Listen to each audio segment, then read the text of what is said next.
अस्सलाम वालेकुम दोस्तों। अज अवांखे एक किताब जो तारीफ़ करायां थो। ही किताब आहे मांजो कोहिस्तान, जीम ऐं मंघानी साहिबा जो ही किताब आहे।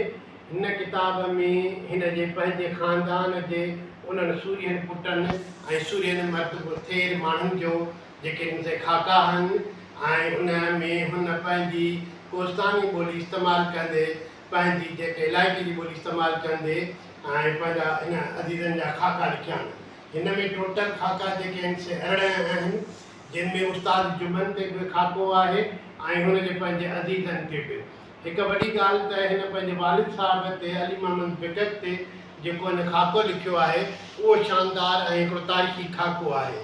ऐं सम्झां थो त हीअ किताब जेकॾहिं तव्हां पढ़ंदव त कोहिस्तान जी तारीख़ खां बि वाक़ुफ़ु थींदो, कोहिस्तान जी ॿोलीअ खां बि वाक़ुफ़ु थींदो ऐं हिकु अहिड़े ख़ानदान खां वाक़ुफ़ु थींदो जंहिं सिंध जी तारीख़ में ऐं बलूचिस्तान जी तारीख़ में ऐं कोहिस्तान जी तारीख़ में हिकिड़ा नवां रंग ॾिना ऐं नवां जेके से रीतियूं रस्मूं रवाज क़ाइमु कया, जेके मर्दानगी वारा आहिनि, जेके हिकिड़ा मुड़ुसु मथेर कंदा आहिनि, जिन जा वाइदा पका हूंदा आहिनि ऐं सूर्य पुटनि धरती जा हूंदा आहिनि, उन्हनि ते हीअ हिकिड़ा खाका लिखियल आहिनि।